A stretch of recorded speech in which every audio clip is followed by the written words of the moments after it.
তুমি বুধবারে ভোট করলে না কেন? তাহলে বৃহস্পতিবার সকালে সব ভোট এসে যেত, তুই কিন্তু বৃহস্পতিবার ফেলাইছো, কারণ শুক্র শনি 2 দিন অফ। সো রাজনৈতিক দল বারবার চেষ্টা করবে জুডিশিয়ারিকে তার পকেটে ঢুকাতে, আর ইনশাল্লাহ জুলাই সনদ বাস্তবায়ন হয়ে গেলে জুডিশিয়ারির ইন্ডিপেন্ডেন্সি ইনশাল্লাহ যতখানি ফিরে আসছে এটা যদি আমরা ধরে রাখতে পারি, তাহলে এদেশে ইনশাল্লাহ প্রথম কথা হলো জুলাই নাই আমরা। ব্যক্তিগত আমার ক্যালকুলেশনে জামাত ইসলাম 203টা সিট পায়, 70 লাখ। এবং পোস্টাল ভোটার আপনি খালি ইয়াটা দেখেন, ডায়াগ্রামটা দেখেন, সব কোন দলের প্রতি বেশি আসছে? অলমোস্ট 80-90%।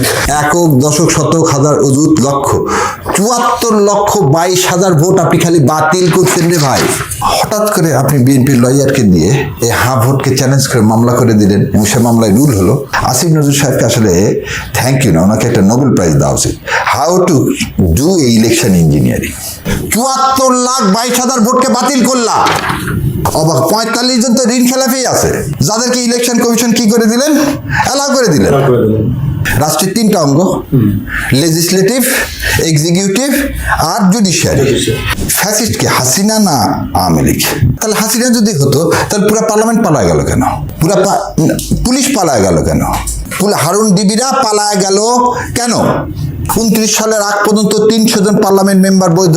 তো তুমি পার্লামেন্টে ইলেকশন করলা, তোমার যে পার্লামেন্টের মেম্বার হলা, তুমি যে মন্ত্রী হলা, তুমি যে আজকে বড় বড় কথা বলতেছো, তাহলে তুমি কি হলো? ওভারলেপ না, তুমি তো অবৈধ। তাহলে যে আমি এই সংবিধান চেঞ্জ করব না, আমি সাবধান চুপকে রাখবো। কেন রাখবো?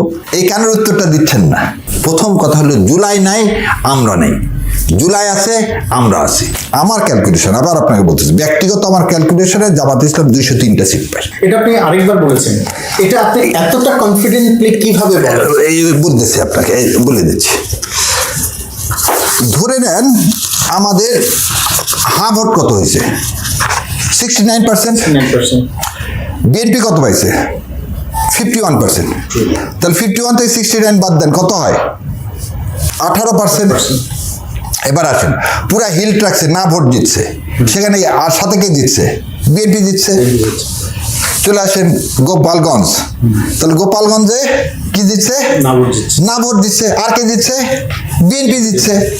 তাহলে আমরা যেটা কথা প্রথম থেকে আমি বলে আসছিলাম যে সারাদিন দেখবেন ভোট ঠিক মতো হচ্ছে, যা হওয়ার হবে হচ্ছে ভোটের গণনাকালীন সময়। আমার যতগুলো ভিডিও আছে আপনি দেখবেন ইলেকশন ইঞ্জিনিয়ারিং নিয়ে আমি সবসময় এই কথা বলে গেছি, এবং এই ইলেকশনটা হবে 2008-এর আঙ্গিকে। কেন বললাম আপনার এই 203টা জামাত ইসলাম পাবে? জামাত ইসলাম আসন পাইল কয়টা? 78টা। 68 সেটা কি দলগতভাবে? আচ্ছা, আপনাকে বুঝে জামাত ইসলামের সাথে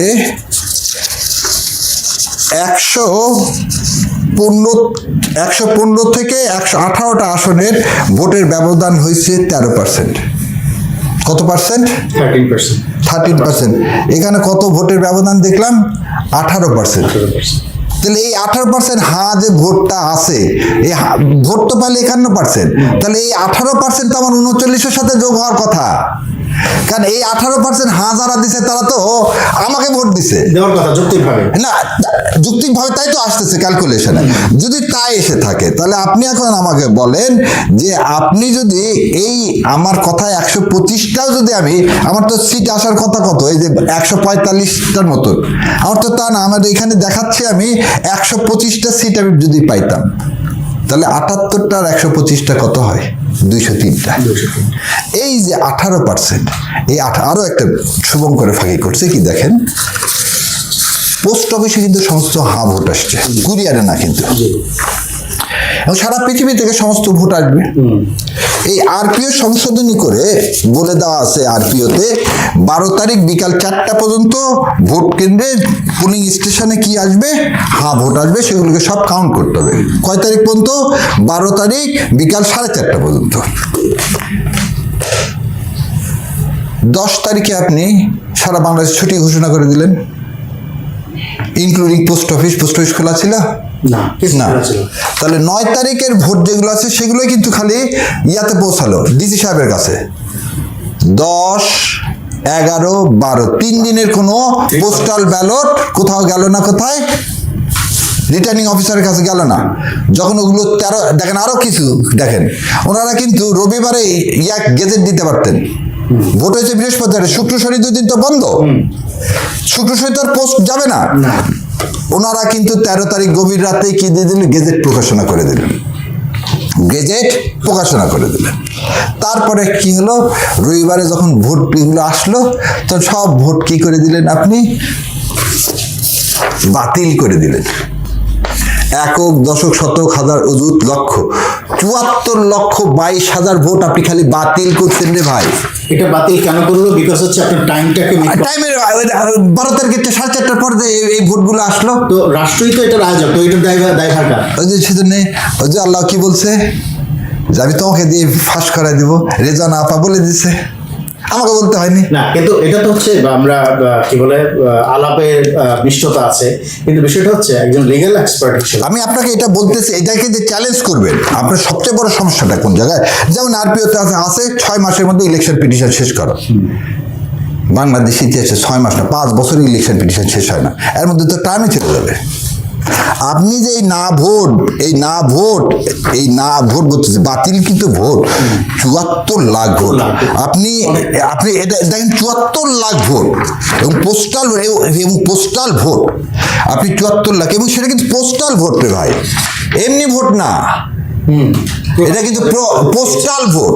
সো পোস্টাল ভোট 74 লাখ, এবং পোস্টাল ভোটের আপনি খালি ইয়াটা দেখেন, ডায়াগ্রামটা দেখেন, সব কোন দলের প্রতি বেশি আসছে, অলমোস্ট 80-90%।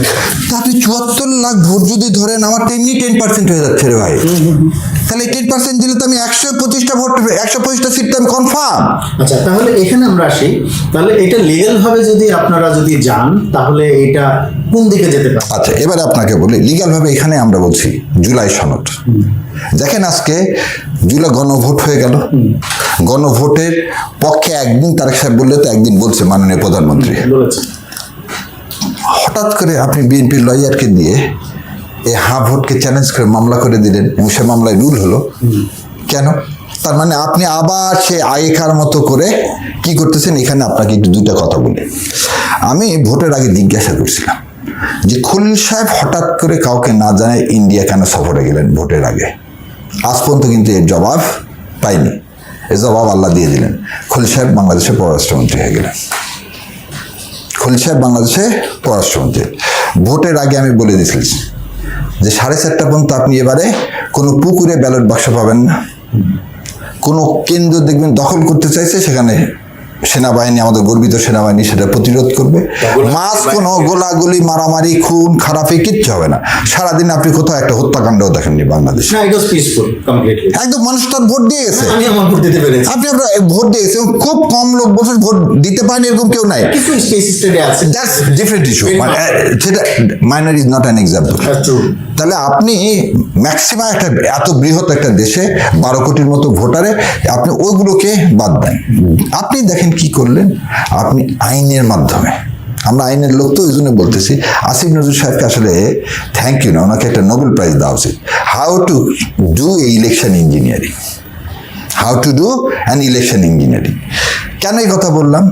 উনি এই যে শুভঙ্করের ফাঁকি, উনি বললেন যে 12 তারিখ 4টা পর্যন্ত কি আসবে, পোস্টাল ভোট আসবে, আর বন্ধ করে দিলেন কয় তারিখে, 10 তারিখে। এবং কি করে দিলেন, ওই পোস্ট অফিস কিন্তু ওর মধ্যে রাখলেন না। উনি খুব উনি আইনের টিচার, উনি জানেন লিমসে এই কেসে আসছে যে when it is posted, postal rule মানে কি, পোস্ট করার সাথে সাথে ধরে নিতে হবে ইট ইজ অ্যাকসেপ্টেড। তাহলে পোস্ট তো করছে রে বাবা, পোস্ট করছে 12 তারিখের আগে না পরে, তুমি সেটা দেখবা, কখন পৌঁছাইছে সেটা তো দেখবা না। কিন্তু তুমি তো পৌঁছানোর উপর ভিত্তি করে 74 লাখ 22,000 ভোটকে বাতিল করলা। যেমন ইউকেতে হোম অফিসে রয়্যাল মেলের সিল থাকলেই হবে, পৌঁছাইলো। আরে আপনি ওইখানে যাচ্ছেন, আপনি যে ডুয়েল সিটিজেনশিপের যারা করছে, অ্যাপ্লিকেশন করেছে, তাদেরটা কি বলছে, আমি অ্যাপ্লিকেশন করে দিছি, আমি রিনাউন্সিয়েশন করেছি, আমার পক্ষে যা করা সম্ভব আমি সব করে দিছি। এখন তাদের ব্যাপার, তারা কয়দিন নিবে। আমি তো আমার পোস্টটা দিয়ে দিছি, পোস্টে আসছে, তুমি কি করবা, বলবা যে হ্যাঁ 12 তারিখ 4টা পর্যন্ত যত পোস্ট জমা হবে, এই পোস্টগুলো রবিবারে সমস্ত রিটার্নিং অফিসারে আসবে, ওগুলো সব কাউন্ট হবে, তারপর হচ্ছে ফাইনাল কি দেওয়া হবে, রেজাল্ট। তুমি বুধবারে ভোট করলে না কেন? তাহলে বৃহস্পতিবার সকালে সব ভোট এসে যেত। তুই কিন্তু বৃহস্পতিবার ফেলাইছো, কারণ শুক্র শনি 2 দিন অফ। মানে কানিং ডিভাইস একটা না তো, মানে বুদ্ধি, শোনেন আল্লাহ কি বলছে, জ্ঞান দিছে কোরআনে, বুদ্ধির কথা বলেন, আর শয়তানকে বুদ্ধি দেওয়া হয়েছে। সো ওপার থেকে যখন এইরকম বুদ্ধি করে আসা হয়েছে এবং যা যা বুদ্ধি শিখায় দিছে, 6টা বুদ্ধি শিখায় দিছে। কি কি মিডিয়া দেখছেন? যে প্রথমে একটা জিনিস বলি, ইলেকশন কমিশন সেক্রেটারি আক্তার সাহেবকে আমরা রিমুভের কথা বাংলাদেশ জামাত ইসলাম অন্যান্য সমস্ত রাজনৈতিক দল বলছে, বিএনপি বলছে ওনাকে রিমুভ করলে ইলেকশনই করবো না। জানেন, ঋণ খেলাফির কথা বলতেছেন আপনি, আরো হিসাব শুনলে তো অবাক, 45 জন তো ঋণ খেলাফি আছে, যাদেরকে ইলেকশন কমিশন কি করে দিলেন, অ্যালাউ করে দিলেন। আমরা রিট ফাইল করতে করতে এবং মাঝখানে গ্যাপটা এত কম, এত ন্যারো, যেটা রিট ফাইল করব, হিয়ারিং করব, অ্যাপিলেট ডিভিশন পর্যন্ত যাবো, সেই সময়টাই পেলাম না রে ভাই। এখন এই যে এই জিনিসগুলো, অভিজ্ঞতাগুলো কেন বললাম, যে হয়তো আল্লাহ সুবহানাহু ওয়া তাআলা ভাবছেন এবারের জন্যে এই যে অভিজ্ঞতাগুলো হলো, রাষ্ট্রীয় স্বার্থে আমরা কি করছি, রাষ্ট্রীয় স্বার্থে মেনে নিলাম, কি রাষ্ট্রীয় স্বার্থে কেন না। আমরা যখন দেখছি বিজয়, পক্ষে ছিল কি জামাত ইসলাম, তার জামাত ইসলাম একটা বিজয় তো হয়েছে, ঠিক আছে, ক্ষমতা এরা কেড়ে নিচ্ছে নেই, কিন্তু যদি যেতে সেটাই তো তার জীবনে কেউ কেড়ে নিতে পারবে না। তো দেখেন সে জন্য যে স্যাক্রিফাইস করলাম কি জুলাই সনদের জন্য, আজকে সেই জুলাই সনদ নিয়ে কিছু টালবাহানা শুরু হয়ে গেল। তার মানে এই ভোটের যত রিগিং করা হয়েছে, যত কিছু করা হয়েছে, কেন জামাত ইসলাম বলছিল আগে রেফারেন্ডাম হোক, আগে রেফারেন্ডাম হোক, জুলাই সনদ বাস্তবায়ন হোক, সেই জুলাই সনদের ভিত্তিতে ইলেকশনটা হোক। এবং বারবার বলা হয়েছিল ডিসেম্বরের দিকে কি হয়ে যাক, ভোট হয়ে যাক, ফেব্রুয়ারিতে কি হবে, সংসদ ইলেকশন হবে। তাহলে কিন্তু এই অবস্থাগুলো হয় না। এখন যে হচ্ছে আপনার আইনি সংকটটা যে শুরু হচ্ছে, যেমন বিএনপির অনেকেই বলছে এবং অন্যান্য পক্ষের আইনজীবীরা যারা বলছে যে এই ভোট হচ্ছে বৈধ না, আবার আপনারা বলতে চাচ্ছেন হচ্ছে ভোট যদি বৈধ না হয় তাহলে ভোটও বৈধ না, আবার তারা সেই পুরনো সময়ের মতো সংবিধানে দোহাই দিচ্ছে, আবার আপনারা হচ্ছে ডিক্লারেশনের, অর্থাৎ আমি আপনারা না, প্রেসিডেন্টের যে হচ্ছে, আমি একটা জিনিস বলি, এই সংবিধানের বা রাষ্ট্রবিজ্ঞানের যারা ছাত্র বা আইনের ছাত্র, তাদের কি রাষ্ট্রের 3টা অঙ্গ, লেজিসলেটিভ, এক্সিকিউটিভ আর জুডিশিয়ারি। আচ্ছা, ধরে নিলাম এই সংবিধানটা আছে, বিএনপির ভাষায় আমি ফর দ্য টাইম বিং ধরে নিলাম সংবিধান আছে, কারণ ওনারা বলতেছেন রাষ্ট্রপতি হচ্ছে সাংবিধানিক প্রতিষ্ঠান, ব্যক্তি না, ব্যক্তির চেয়ে প্রতিষ্ঠান বড়, অতএব সংবিধান আছে। আচ্ছা, ধরে নিলাম, তাহলে সংবিধানে রাষ্ট্রপতি থাকো। এখন আমাকে বলেন তো, ফ্যাসিস্ট কি হাসিনা না আওয়ামী লীগ? হাসিনা খালি অন হেড, যদি আমরা টপ যদি চিন্তা করি, টপ হয়ে কিভাবে হবে? তাহলে হাসিনা যদি হতো তাহলে পুরো পার্লামেন্ট পালায় গেল কেন? পুলিশ পালায় গেল কেন? হারুন ডিবিরা পালায় গেল কেন?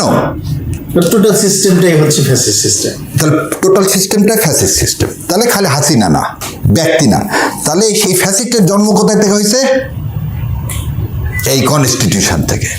যে কনস্টিটিউশন ফ্যাসিস্টের জন্ম দেয়, সে কনস্টিটিউশন থেকে, তাহলে প্রথম কথা এই কনস্টিটিউশন হচ্ছে ফ্যাসিস্টের জনক। এবার আপনাকে বলে দিই, ধরে নিলাম তর্কের খাতিরে, আপনার প্রথম কার ধরে নাও হাসিনা খালি কি ফ্যাসিস্ট, তাহলে হাসিনাকে তুমি বের করে দাও, তাহলে ওই পার্লামেন্টের যতগুলো মেম্বার ছিল তাহলে তারা বৈধ।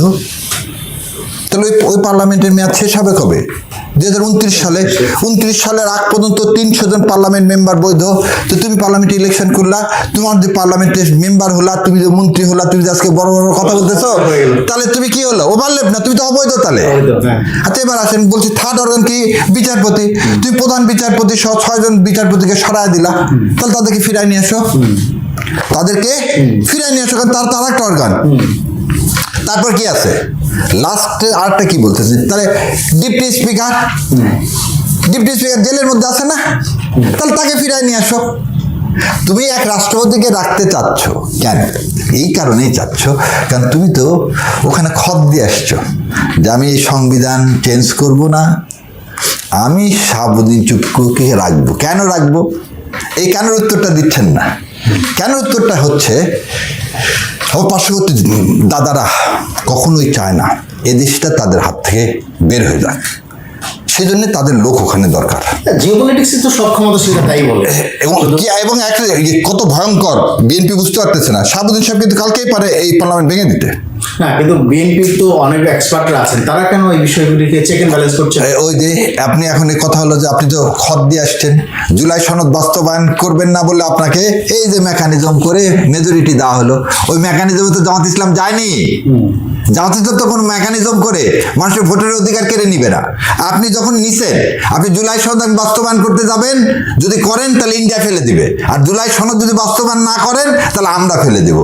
এই উভয় সংকট আপনি পড়লেন কেন দস্তদব দিয়ে? এখানে আমার একটা প্রশ্ন, বাংলাদেশে যেটা হয় যে হয়তো হয়ে যায়, যেহেতু এটা রাষ্ট্রহীন রাষ্ট্র, আমরা কোর্টের একটা ম্যানার আমরা সাধারণ মানুষরা জানি, আপনারা আইনজীবীরা আরো ভালো জানেন। সেটা হচ্ছে যে যদি হচ্ছে আপনার সরকারি দলের কোনো প্রভাবশালী লয়ার যদি কোনো জায়গাতে মুভ করে, সেখানে যদি জাজ সাধারণত হচ্ছে রাজনীতির অনুকম্পায় হয়, সেখানে দেখা যায় যে আপনার প্রবল যুক্তি থাকলেও আমরা জানি যে একদম হাইয়েস্ট লেভেলে অ্যাপিলেট ডিভিশনের চেম্বার জজের এখানেও অনেক অযৌক্তিক আপনার রিটও সেখানে দেখা যায় যে রিভার্স হয়ে যায়। না, এটা গত 18 মাসে আমি একদম অপোজ করি। গত 18 মাসে আমার দেখা বাংলাদেশের, আমি যত দিন ধরে প্র্যাকটিস করে আসতেছি, 12 সাল থেকে দেখা, এই জুলাই অভ্যুত্থানের পর যদি কেউ এরকম বলে তাহলে সেটা পুরাপুরি মিথ্যা কথা বলা হবে। মিথ্যা, আমি শব্দটা ইউজ করতেছি, মিথ্যা। দায়িত্ব নিয়ে বলতেছি আমি। এবং আমি মাননীয় যে 2জন প্রধান বিচারপতি ছিলেন, তাদের আপনি দে আর অ্যাবভ দ্য ইনস্টিটিউশন। তাদের একটা জিনিস মনে রাখি, রেফাত সাহেব যে সময় প্রধান বিচারপতি হয়েছেন, এটা কিন্তু চারটিখানি কথা না, নিজের জীবনের ঝুঁকি নিয়ে হওয়া। এবং আজকের যে শোনেন, আজকের যে প্রধান বিচারপতি আছেন, উনি জীবনে কোনদিন আমি দেখিনি, হাইকোর্ট থেকে দেখে আসতেছি, ওঠার আগে দোয়া পড়ে তারপরে বসেন এবং সবসময় বীর করে দোয়া পড়েন। তো এই লোকগুলোর কাছে আর যাই হোক, ওনারা কি বিশ্বাস করেন, আমি যতগুলো যা এখন আছে, আমি বললাম তো যে যতগুলো যা আছে দায়িত্ব নিয়ে বললাম অ্যাপিলেট ডিভিশনের, কোনো উকিল কেন, মানে কোনো দলের, শোনেন, যারা এখন মন্ত্রী হয়েছে এটাও বলি, তারাও ধমক খাইছে। যারা এখন সিটিং মন্ত্রী আছে তারাও ধমক খাইছে ওপেন কোর্টের মধ্যে 18 মাসে। সো জুডিশিয়ারিকে নিয়ে এরকম বিতর্কিত করার কোনো সুযোগ নাই। তো 18 মাসে, কিন্তু এখন তো পলিটিক্যাল গভর্নমেন্ট আসছে। আমি এখনো দায়িত্ব নিয়ে বলতেছি যে এরকম কিছু এখন পর্যন্ত দেখিনি। যদি দেখি তাহলে সেদিন আমি প্রথম হয়তো এটার প্রতিবাদ করব। তাহলে এখানে আমি একটু আশার কথা বলবো, বাংলাদেশের মানুষ অনেকটা হতাশা হয়ে যাচ্ছে, এই যে বিশাল সংখ্যক মানুষ যারা হচ্ছে আপনার গণভোটে অংশগ্রহণ করেছে। তাহলে এই মেমোরেন্ডামের যে রিটটা, সেই রিটটার বিপক্ষে যে আপনারা কাজ করছেন, সেখানে কি আপনারা মনে করেন যে আপনারা জাস্টিস পাবেন? ইনশাল্লাহ। এটা এখানে আপনাকে একটু বলি, সবসময় আইনের একটা প্রসিডিওর আছে। আমাকে যদি বিবাদী না করা হয়, আমি যে ওখানে যে ওটা বক্তৃতা দেওয়ার জায়গা না, বক্তৃতার সাবমিশনের মধ্যে আকাশ পাতাল পার্থক্য। ওখানে একজন রিট করছেন, সরকার ওখানে বলবেন রিটের রুল ছাড়া তার কিছু দেয়নি। রুল মানে কি, এটা আদৌ টিকবে কি টিকবে না সেটা নিয়ে শুনানি হবে, তাই তো? তো রুল দিছে, আমি ওখানে যে এখন পার্টি হব, পার্টি হয়ে আমি ওটার কি করব, বিরোধিতা করব। তো আজকে সরকারের যে কথাটা, সরকারটা যদি এটা আমরা বলতেছি বিএনপির লয়াররা করাইছে, কিন্তু তার ফলে এটা তো আর সাবজুডিস ম্যাটার হয়নি, কারণ এখানে কোনো এন্ট্রি অর্ডার নাই। তো জুলাই আদেশ বাস্তবায়নে তো কোনো অসুবিধা নাই। তো জুলাই আদেশ বাস্তবায়ন নিয়ে কোনো অনিশ্চয়তার কিছু নাই। সো রাজনৈতিক দল বারবার চেষ্টা করবে জুডিশিয়ারিকে তার পকেটে ঢুকাতে। আর ইনশাল্লাহ জুলাই সনদ বাস্তবায়ন হয়ে গেলে জুডিশিয়ারির ইন্ডিপেন্ডেন্সি ইনশাল্লাহ যতখানি ফিরে আসছে, এটা যদি আমরা ধরে রাখতে পারি, তাহলে এদেশে ইনশাল্লাহ প্রথম কথা হলো জুলাই নাই, আমরা নেই। জুলাই আছে, আমরা আছি। এবং ওই যে কথাটা বলছি বারবার, জান দিব তো জুলাই দিব না, এইটাতেই কিন্তু এদেশের মানুষ যতক্ষণ থাকবে এদেশের মানুষের মুক্তি হবে ইনশাল্লাহ। আর না জিওপলিটিক্যাল কারণে যদি বিএনপি যদি এই জায়গাটাতে যদি তারা মজবুতির সাথে দাঁড়িয়ে থাকে, সেক্ষেত্রে আপনারা অর্থাৎ জামাত ইসলাম এবং অন্যান্য যারা আছেন, তারা কি হচ্ছে এই পার্লামেন্টটাকে ফাংশনাল পার্লামেন্ট হিসেবে দেখতে চান? কারণ হচ্ছে তারা একটা তো ব্রেক করেছে, অর্থাৎ প্রেসিডেন্টের 2টা অর্ডারের মধ্যে একটা অর্ডার পালন করেছে, আরেকটা অর্ডার পালন করেনি, যেটা আমরা বলি যে হচ্ছে আপনার ইগনোরেন্স করা। সেটাও তো একটা কথা হচ্ছে যে আইন মানবো না, তাল গাছটা আমার। এইটা করে 15 বছরে হাসিনার কি অবস্থা হয়েছে, সেখান থেকে আমার বিশ্বাস বিএনপির ভাইরা শিক্ষা নেবে। যদি শিক্ষা না নেন, ইতিহাসে রাস্তা করে নিক্ষেপ হবে।